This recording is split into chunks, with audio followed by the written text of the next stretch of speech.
الرجیم بسم اللہ الرحمن الرحیم حمد و ثنا اللہ رب العزت کی برگاہ میں کہ جو ہر لحاظ سے لائق حمد و ثنا ذات ہے، اور درود و سلام اللہ رب العزت کے ان برگزیدہ بندوں پر کہ جن کا طفیل انسانیت تک اللہ رب العزت کا پیغام یعنی دین اسلام پہنچا۔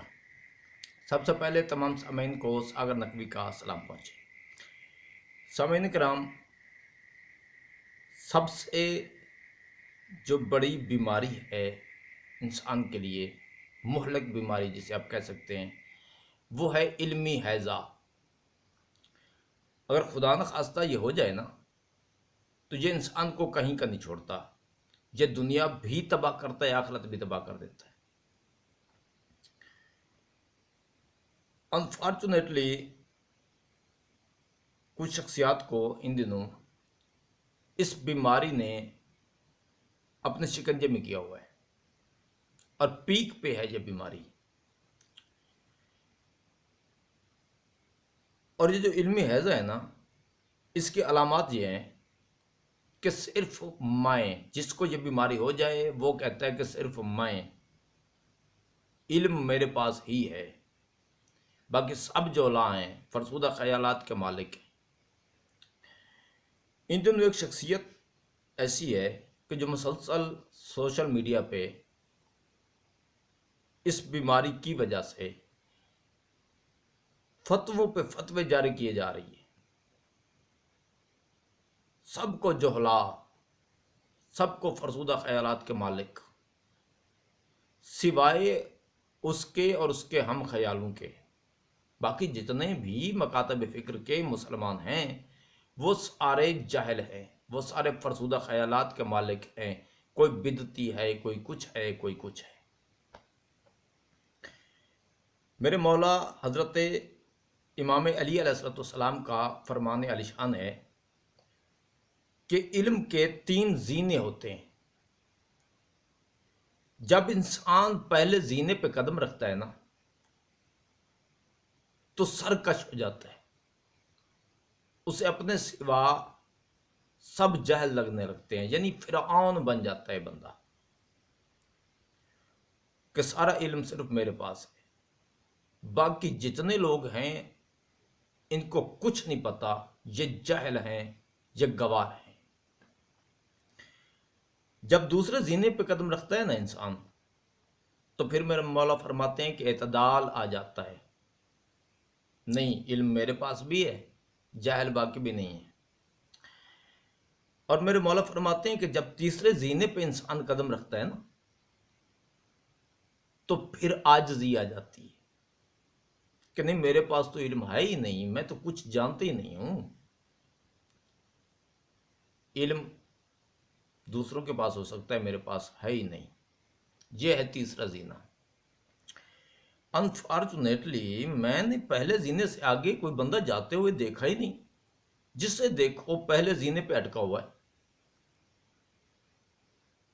فرعونیت ہے ایک کہ بس میں، علم میرے پاس، سب کچھ میں جانتا ہوں۔ اور اسی بیماری کا شکار ہے ایک شخصیت جن کا نام مرزا انجینئر جہلمی۔ بس وہ اس بات کے قائل ہیں کہ صرف جو حق ہے نا وہ ان کے پاس ہے، جو دین ہے وہ صرف وہ جانتے ہیں، باقی جتنے مکاتب فکر کے مسلمان ہیں ان کا اسلام سے کوئی تعلق نہیں ہے، وہ سارے فرسودہ خیالات کے مالک ہیں، وہ جہالت کا شکار ہیں، وہ بدعتی ہیں، اسلام سے دور ہیں، اسلام سے خارج ہیں ان کی نظر میں۔ اور پھر دعویٰ ہوتا ہے جی کہ اتحاد بین المسلمین کے لیے ہم نے یہ چینل شروع کیا ہے۔ یہ کیسا اتحاد ہے میرے بھائی؟ جہالت کے فتوے بانٹے جا رہے ہو، بدعت کے فتوے بانٹے جا رہے ہو، پھر کہتے ہو اتحاد بین المسلمین۔ اتحاد کا پتہ ہے آپ کو؟ اتحاد کی ڈیفینیشن بھی جانتے ہیں آپ؟ 2-4 کتابیں اپنے مسلک کی سامنے رکھ کے آپ تمام مسلمانوں کو ان کتابوں کی روشنی میں دیکھتے ہیں، جبکہ باقی مسالک جتنے بھی ہیں ان کی کتابوں کو آپ فرسودہ کہتے ہیں، جھوٹ کہتے ہیں۔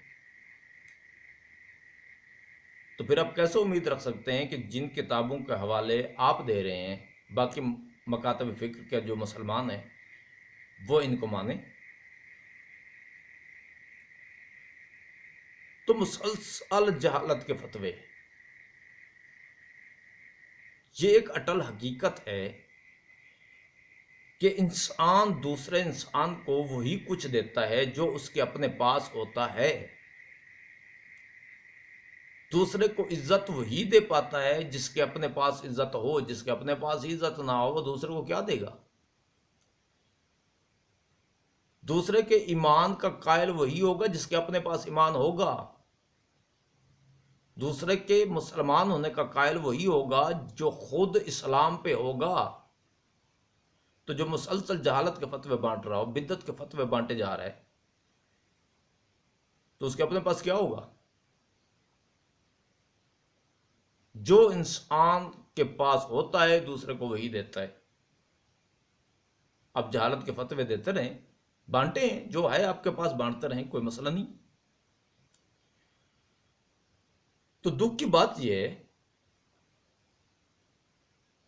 کہ اتنی بڑی قربانی جو رسالت مآب صلی اللہ علیہ وسلم کی اولاد نے اسلام کو بچانے کے لیے پیش کی، اس قربانی کے حوالے سے مسلسل اعتراضات ہیں۔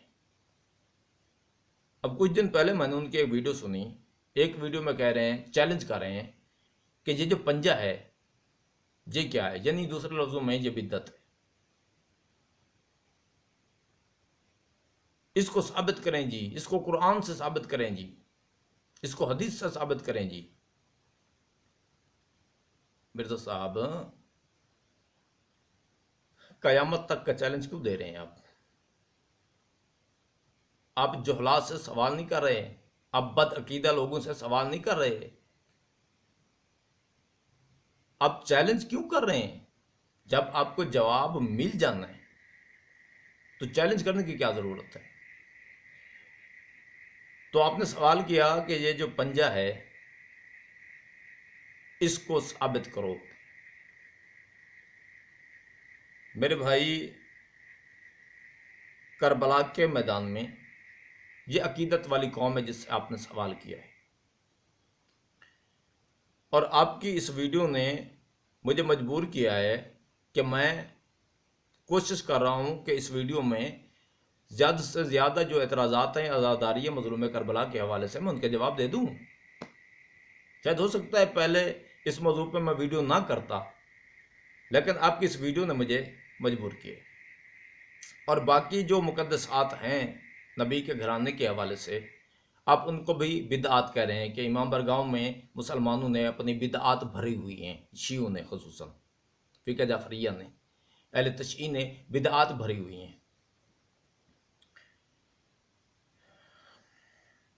پتہ نہیں اب بدعت کس چیز کو کہتے ہیں، پر اس کی تشریح کیجئے گا کہ بدعت آپ کی نظر میں کیا ہے۔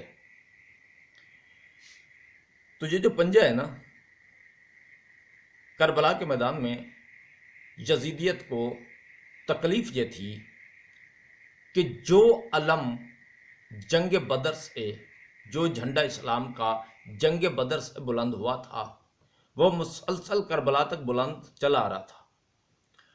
تو تکلیف یزیدیت کو یہ تھی کہ یہ جھنڈا ہم نے اس کو گرانے کی کوشش کی، زمین بوس کرنے کی کوشش کی، لیکن ایسے ہاتھ مسلسل اس جھنڈے کو، اس علم کو نصیب ہو رہے ہیں کہ جنہوں نے اس کو بلند رکھا ہوا ہے، تو اسلام کے اس جھنڈے کو کسی طریقے سے زمین بوس کیا جائے۔ تو انہوں نے علمدار کربلا، علمدار اسلام کے بازو قلم کیے تھے کربلا کے میدان میں، اور یہ کام اسی کا خاندان پہلے بھی کر چکا ہے، یزید کا خاندان پہلے بھی کر چکا ہے۔ جنگ موتا میں حضرت جعفر طیار علیہ السلام، جو کہ اسلام کے دوسرے علمبردار ہیں، ان کے بھی بازو قلم کیے تھے۔ دشمنی صرف اسی علم اور جھنڈے سے تھی کہ کسی طریقے سے یہ زمین بوس ہو، تو پھر وہ جھنڈا حضرت علی علیہ السلام کے ہاتھ میں آ گیا، تیسرے علمبردار حضرت علی علیہ السلام بنے۔ تو کربلا کے میدان میں یزیدیت کیونکہ اپنے آپ کو پاور میں سمجھ رہی تھی، تو انہوں نے اس موقع کو غنیمت سمجھا کہ 72 سامنے ہیں، لاکھوں کا لشکر ہے، تو آج تو موقع ہے، تو اس اسلام کے جھنڈے کو زمین بوس کر دیا جائے۔ تو انہوں نے علمدار اسلام کے بازو قلم کر دیے تھے، اکٹھے ہو کے حملہ کر کے۔ تو آج اس جھنڈے کو، اسلام کے جھنڈے کو ماننے والوں نے بلند رکھا ہوا ہے۔ تکلیف عالم میں کفر کو ہونی چاہیے کہ اسلام کا جھنڈا ابھی تک بلند ہے، عالم شرک کو ہونی چاہیے تکلیف کہ اسلام کا جھنڈا ابھی تک بلند ہے۔ تکلیف ان کو ہو رہی ہے جنہوں نے ظاہراً زبان سے لا الہ الا اللہ محمد رسول اللہ پڑھا ہوا ہے، تو کیونکہ بازو قلم ہو گئے تھے، یزیدیت نے اس علم کو زمین بوس کرنے کے لیے، اسلام کے پرچم کو زمین بوس کرنے کے لیے علمدار کربلا کے، علمدار اسلام کے بازو قلم کر دیے تھے، شہید کر دیے تھے۔ تو وہ جھنڈا جو ہے اسلام کا، وہ اہل تشیع وہ اٹھاتے ہیں، اپنے گھروں پہ سجاتے ہیں کہ دیکھ لو جس پرچم کو زمین بوس کرنے کی کوشش کی تھی تم لوگوں نے، وہ آج بھی اتنا بلند ہے۔ تو آگے آپ نے سوال کیا کہ رسالت مآب صلی اللہ علیہ وسلم نے کیوں پنجے کی شبیہ نہیں بنائی؟ میرے محترم، رسالت مآب صلی اللہ علیہ وسلم کے دور تک اگر ایک علم بردار شہید ہوا تو دوسرا موجود تھا جس نے علم اسلام اٹھایا، جس نے علم اسلام بلند کیا۔ تو نبی کو ضرورت نہیں تھی کہ علم کو بلند رکھنے والے ہاتھ کی شبیہ بناتے، پنجہ بلند کرتے، کیونکہ اس کے متبادل ہاتھ تھے نبی کے چاہنے والوں میں، نبی کے خاندان میں، تو علم بلند رہا۔ کربلا کے میدان میں حضرت غازی عباس علمدار علیہ السلام کے جب بازو قلم کر دیے گئے، تو اس کے بعد اسلام کا جو پرچم ہے اس کو اٹھانے والے جو ہاتھ ہیں وہ موجود نہیں تھے۔ اگر آپ کہیں کہ امام سجاد علیہ السلام نے وہ علم کیوں نہیں اٹھایا، وہ حقدار تھے، موقع کس نے دیا تھا؟ جیسے ہی شہادت ہوئی امام حسین صلوات اللہ علیہ کی اور امام کے باقی ساتھیوں کی، تو فوراً سے امام سجاد علیہ السلام کو قیدی بنا لیا گیا تھا۔ تو کربلا کے میدان تک علم بردار حضرت غازی عباس علمدار علیہ السلام آئے ہیں، اس کے بعد کوئی مارکہ ہوا ہی نہیں،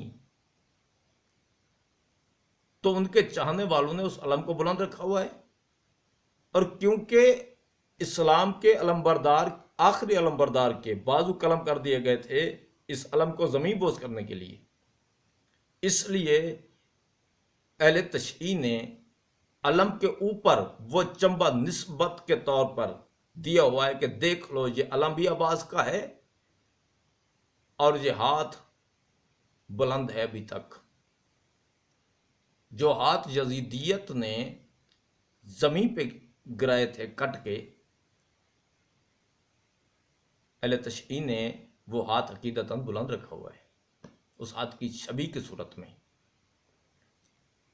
تو تکلیف تو اس علم کے دشمنوں کو ہونی چاہیے جن کا اسلام سے تعلق نہیں ہے، تکلیف تو اس پنجے سے ان کو ہونی چاہیے کہ جن کو ان ہاتھوں میں علم برداشت نہیں ہو رہا تھا۔ آپ تو خود کو سچا مسلمان کہتے ہیں، عقیدت مند کہتے ہیں خود کو، تو آپ کو کیوں تکلیف ہو رہی ہے؟ اچھا، پھر کہتے ہیں کہ امام برگاہوں میں بدعات بھری ہوئی ہیں اہل تشیع نے۔ کون سی بدعت ہے جی؟ علم پہلے کلیئر کر چکا ہوں کہ یہ اسلام کا پرچم ہے، اسے بلند رکھا ہوا ہے اہل تشیع نے۔ دوسری شبیہات ان کو بدعت کہہ رہے ہو۔ 10 محرم سے ٹھیک 1 مہینہ پہلے ہر گھر میں ایک جانور آیا ہے، اس کی تعظیم بڑی کی گئی ہے، اس کے آگے کوئی نہیں چلا، اس کے ناز منائے گئے۔ جب پوچھا گیا کہ وجہ کیا ہے اس کی تعظیم کی، تو جواب آیا یہ اس جانور کی شبیہ ہے جو حضرت اسماعیل علیہ السلام کا فدیہ ہوا تھا۔ تو میرے بھائی، یہ وہ جانور تو نہیں تھا نا جو فدیہ بنا تھا حضرت اسماعیل علیہ السلام کا؟ وہ تو ایک گوس فند آیا تھا آسمان سے، وہ ذبح ہو گیا وہاں۔ تو یہ وہ تو نہیں تھے۔ ہر گھر میں اتنے زیادہ جانور، سوسائٹی میں سب کا احترام، ہر کوئی یہی کہہ رہا تھا کہ اس کی شبیہ ہے۔ تو جس نبی سے نسبت کا تعلق ہے مسلمان کا، اس گھرانے کی قربانی کے حوالے سے جانور بھی اگر آیا ہے تو اس کا بھی احترام کر رہے ہو، اس کی شبیہ کا احترام کر رہے ہو۔ یہ ان جنازوں کی شبیہات ہیں جنہیں قتل کے بعد نہ دفنانے دیا گیا، نہ کفن پہنانے دیا گیا، نہ میت اٹھانے دیا گیا۔ تو یہ شبیہات بنا کے آج کے عزاداران مظلوم کربلا پھر ان کو اٹھا کے یہ اعلان کر رہے ہیں دنیا کے سامنے کہ ہم وہ مسلمان نہیں ہیں کہ جنہوں نے قتل تو کیا تھا، ورثاء کو دفنانے کی اجازت نہیں دی تھی، کفن نہیں پہنانے دیا تھا، میت نہیں اٹھانے دیے تھے، ہم آج اٹھا رہے ہیں۔ امام سجاد علیہ السلام کی نیابت میں اٹھاتے ہیں۔ یہ تکلیف کس بات کی ہے؟ بدعات کیسے ہو گئیں اپنے نبی کے گھر کی قربانی کے حوالے سے؟ اگر کوئی چیز ان سے منسوب کر کے یاد منائی جائے تو اس سے تکلیف کیوں ہوتی ہے؟ پھر سوال ہوتے جی یہ سبیل کیا ہے؟ کربلا کے میدان میں پیاسا مارا گیا تھا نبی کا خاندان، 3 دن تک پانی بند رہا، مستورات بھی تھیں، معصوم بچے بھی تھے، شدید گرمی کا عالم، پیاسا رکھا گیا تھا 3 دن نبی کے خاندان کو۔ پھر اس کے بعد ظلم کی انتہا کر دی گئی تھی 10 محرم کو۔ 6 ماہ کا معصوم علی اصغر بھی شہید ہے کربلا کے میدان میں یزیدیت کے ہاتھوں۔ تو کیونکہ عزاداران مظلوم کربلا جن میں اہل سنت بھی ہیں، اہل تشیع بھی ہیں، حسین کسی کی پراپرٹی نہیں ہے، حسین کسی کے نام نہیں ہے، حسین سب کا ہے، حسین محسن انسانیت ہے۔ عزاداران مظلوم کربلا اپنے اس محسن کی قربانی کی یاد منانے کے لیے، اس کو سلام کرنے کے لیے، اس کی قربانی کو سلام کرنے کے لیے، اس گھرانے کی عظمت کو سلام کرنے کے لیے کہ جس نے اتنی بڑی قربانی پیش کر کے دین بچا کے دیا اس امت کو، اس گھرانے کو سلام کرنے کے لیے اپنے بچے، مستورات، جوان، بوڑھے سارے اپنے گھروں کو چھوڑ کے آتے ہیں، اس امام کے گھر مہمان بن کے آتے ہیں۔ تو کیونکہ اس امام کے مہمان ہوتے ہیں یہ سارے، تو اس لیے امام والے، رسالت مآب صلی اللہ علیہ وسلم کا کلمہ پڑھنے والے، وہ انتظام کر دیتے ہیں امام کے نام پہ، امام کے پیاسے خاندان کے نام پہ، پھر وہ پانی پلا دیتے ہیں۔ پانی انسانی ضرورت ہے، پیاس لگتی ہے، ظاہری بات ہے۔ اب پورے کا پورا خاندان دور دراز سے گھر چھوڑ کے، گھر سے دور اس گھرانے کو سلام کرنے کے لیے آیا کہ جس نے نبی کی شریعت بچائی، جس نے حلال کو حلال کر کے بچایا، حرام کو حرام کر کے پہنچایا امت تک، ان کو سلام کرنے کے لیے آئے ہوتے ہیں تو ان کے لیے پانی کا انتظام کر دیا جاتا ہے۔ اس میں کیا تکلیف ہے؟ کیا غلط ہے؟ پھر ایک ویڈیو میں فرما رہے تھے انجینئر مرزا صاحب کہ کربلا یہ نہیں ہے کہ پانی بند کر دیا گیا تھا نبی کے آل پہ۔ کیوں جی؟ کربلا یہ کیوں نہیں ہے کہ پانی بند کر دیا گیا تھا؟ آپ اس چیز کو اہمیت نہیں دے رہے۔ شدید گرمی کے موسم میں اپنے خاندان سمیت کوئی بند نہیں کرے گا، خدا نہ کرے آپ پہ پانی بند ہو کبھی۔ اپنے گھر کے چھوٹے چھوٹے بچوں تک کے لیے صرف 1.5 دن کے لیے پانی بند کر لینا، اور پھر کہنا کہ کربلا کی جو قربانی ہے، اس میں جو کربلا کا واقعہ، اس میں پانی بند ہونے کی کوئی اہمیت نہیں ہے۔ ذرا خود اس کیفیت سے گزر کے دیکھنا، باقی کسی قسم کا خطرہ مسئلہ نہیں ہوگا آپ کو، صرف یہ کر کے دیکھنا اور اس کے بعد پھر یہ سٹیٹمنٹ دینا کہ کربلا یہ نہیں ہے کہ 3 دن پانی بند کر دیا گیا تھا۔ ظلم جس طرح کا بھی ہو، ظلم ہی ہوتا ہے۔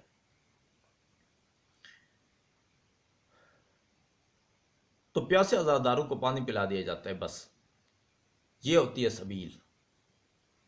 لنگر نیاز کیا ہے جی؟ پہلے عرض کر چکا ہوں، لوگ پورے کا پورا خاندان اپنے ساتھ لے کے آتے ہیں اس قربانی والے گھرانے کو سلام کرنے کے لیے، تو بھوک لگنا بھی فطرت ہے۔ تو ان کربلا والے بھوکے پیاسوں کے نام پہ عزاداروں کو کھانا کھلا دیتے ہیں، نبی کا کلمہ پڑھنے والے، لا الہ الا اللہ محمد رسول اللہ پڑھنے والے، تو ان بھوکے عزاداروں کے لیے کھانے کا انتظام کر دیتے ہیں۔ یہ نیاز ہے۔ پھر آگے بکواس کی جاتی ہے کہ سنیوں کے بچوں کو یہ ذبح کر کے تو یہ نیاز میں ڈالتے ہیں، شرم نہیں آتی؟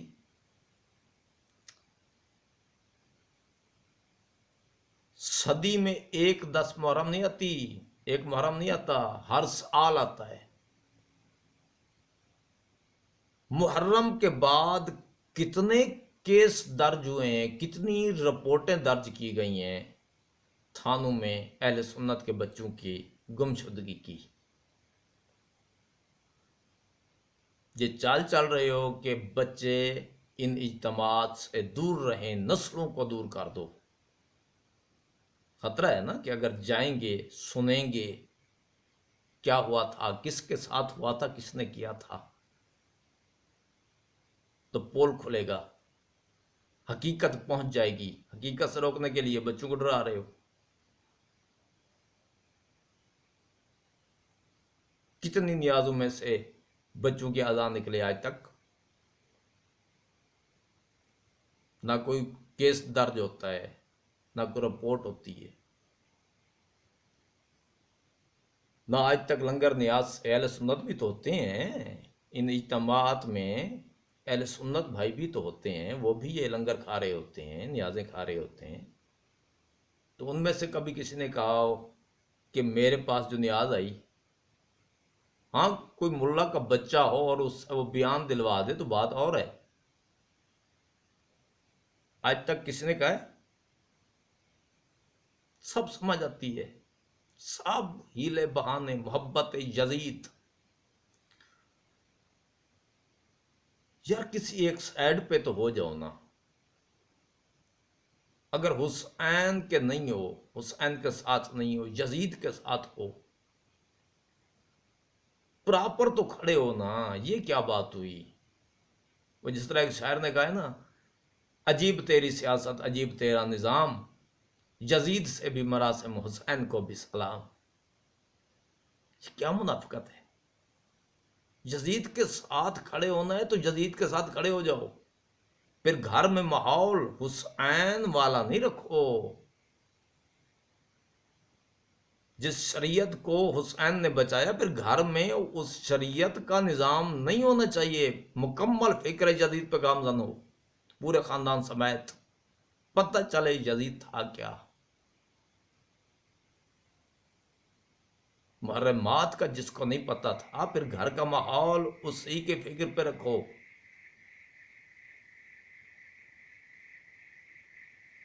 جب اس طرح کے معاملات ہیں تو ہم حسین والے، حسین ہمارے، جب قربانی کے حوالے سے یاد منائی جائے احتجاج کیا جائے کہ ظلم ہوا تھا نبی کے گھرانے پہ، تو پھر اس ظالم کے حق میں بولتے۔ اچھا، مجلس کیا ہے؟ بتایا جاتا ہے نسلوں کو، بتایا جاتا ہے دنیا کو کہ ایک ایسا دھڑا تھا جنہوں نے زبان سے تو لا الہ الا اللہ محمد رسول اللہ پڑھ لیا تھا، لیکن نبی کی وفات کے ٹھیک 50 سال کے بعد اس نبی کا گھرانہ بھی انہی لا الہ الا اللہ محمد رسول اللہ پڑھنے والوں نے اجاڑ دیا تھا۔ رونا کیا ہے جی؟ جس سے محبت ہوتی ہے نا، جس سے عقیدت ہوتی ہے، اس کے دکھ پہ رونا بنتا ہے۔ اور دوسرا، اس رونے میں جانتے ہو منطق کیا ہے؟ آپ روڈ کے کنارے بیٹھ کے کہہ لگاتے رہیں، کوئی پوچھنے نہیں آئے گا، جو بھی گزرے گا نا گزر جائے گا، بس بھی کسی بات پہ خوش ہوئے ہوں گے بیٹھے، یا 4 دوست کٹھے بیٹھے گپ شپ لگیے۔ لیکن اگر آپ روڈ کے کنارے کھڑے رو رہے ہیں نا، جس میں انسانیت ہوگی وہ کہ پوچھے گا ضرور کیوں رو رہے ہو۔ یہ جو اتنے ہزاروں کا اجتماعات رو رہے ہوتے ہیں واقع کربلا سن کے، کربلا والوں پہ ظلم سن کے، تو آج تک اسلام زندہ ہے، کربلا زندہ ہے، حق زندہ ہے، تو اسی گریہ کی وجہ سے دنیا پوچھتی ہے یہ کیوں رو رہے ہیں۔ تو پھر بتایا جاتا ہے کہ ایک نبی تھا جو آخری نبی کے طور پہ اس دنیا میں تشریف لایا تھا، اس کا کلمہ پڑھنے والے اسی نبی کی امت نے اس نبی کا گھر اجاڑ دیا تھا۔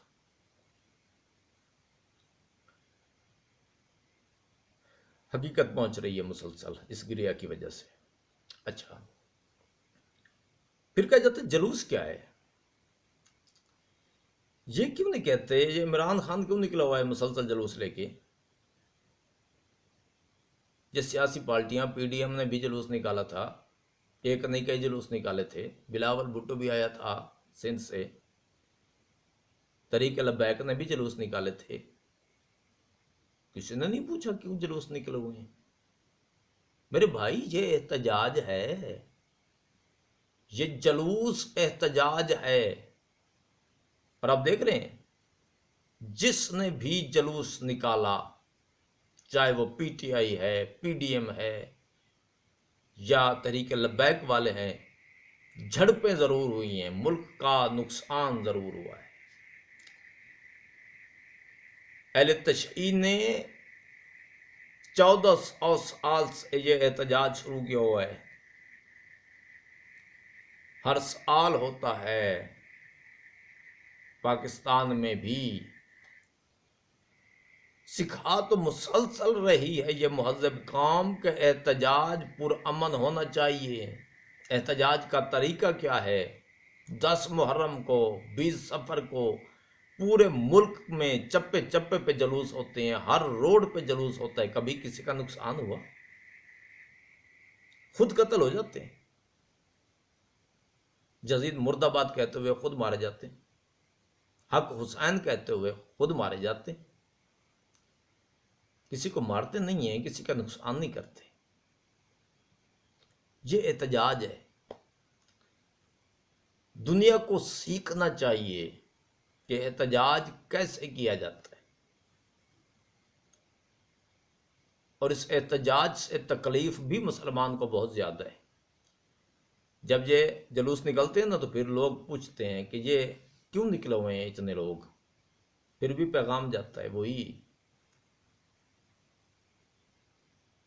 نبی کے گھرانے کو لوٹ لیا تھا امت نے، اسی نبی کے کلمہ پڑھنے والوں نے اس نبی کا جانشین مار دیا تھا، بیٹیوں، اس نبی کی بیٹیوں کو قیدی بنا لیا تھا۔ مکمل کربلا کی کہانی۔ جھولا کیا ہے جی؟ یہ جھولا بہت بڑا تماچا ہے یزیدیت کے منہ پہ اور یزیدیت کے چاہنے والوں کے منہ پہ۔ 6 ماہ کا معصوم بھی قتل کیا۔ جرم کیا تھا؟ اللہ والوں کا تھا، اللہ والے کے ہاتھ پہ تھا۔ 3 دن کا پیاسا اس تیر سے شہید کیا گیا۔ وہ تیر مارا گیا جو اس دور میں عربوں نے ایک دوسرے کو قسم دی ہوئی تھی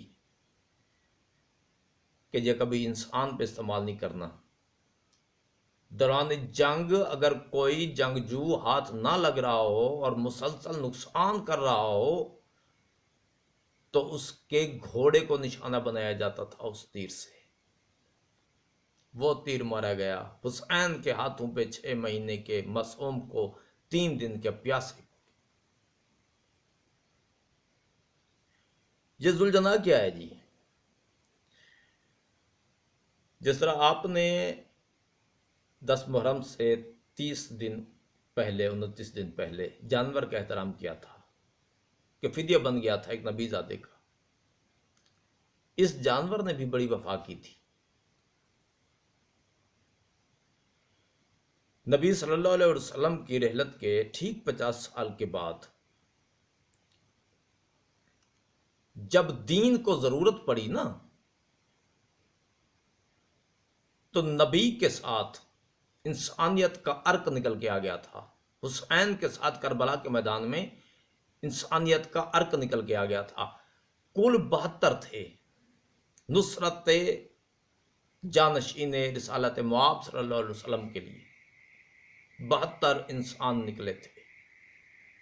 اتنی بڑی سلطنت اسلامیہ 52 یا 57 ممالک پر مشتمل سلطنت اسلامیہ میں سے 72 نکلے تھے نصرت امام حسین صلوات اللہ علیہ کے لیے، اور جب وہ 72 شہید کر دیے جاتے ہیں تو 72 کے بعد کوئی انسان نہیں رہا نبی کے بیٹے کی مدد کے لیے، پھر اس جانور نے مدد کی۔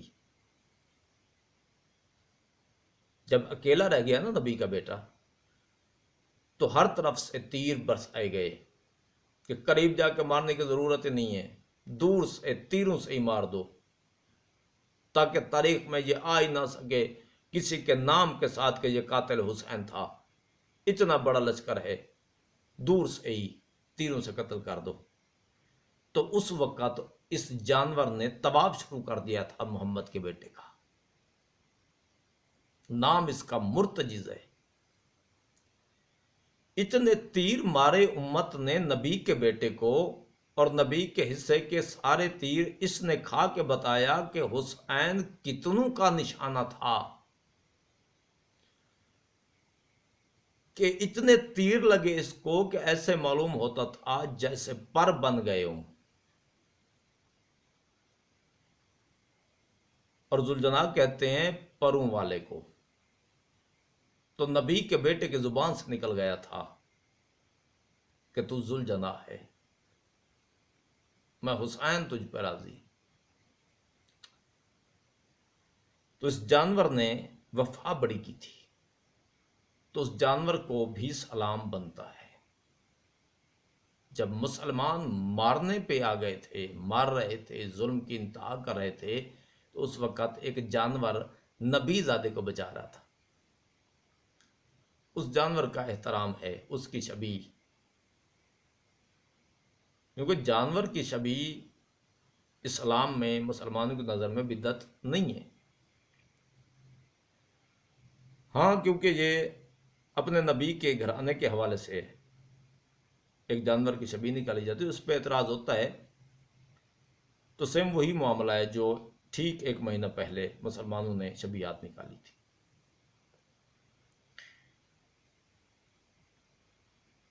تو میرے بھائی بڑے گھٹیا قسم کے الزامات،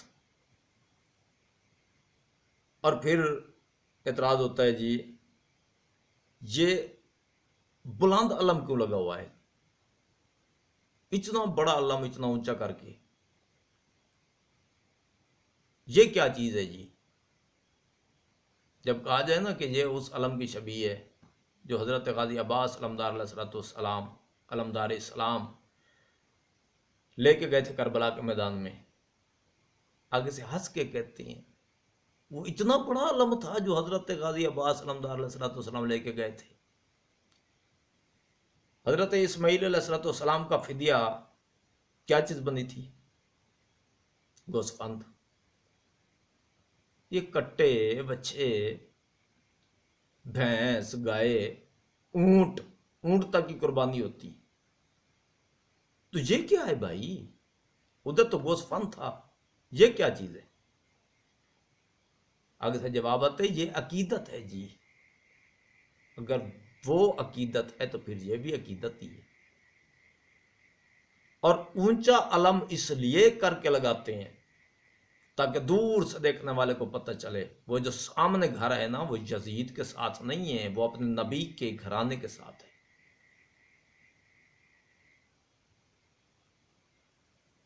تو مسلسل اعتراضات، ویڈیو کافی لمبی ہو گئی ہے. جتنے اعتراضات کے جواب میں اس میں دے سکتا تھا، ویڈیو کو زیادہ لمبا نہیں کرنا چاہتا، تو وہ میں نے دے دیے. اس کے بعد اگر اور کوئی اعتراض میری نظر میں آیا تو انشاءاللہ میں اس کا جواب بھی ضرور دوں گا. خدا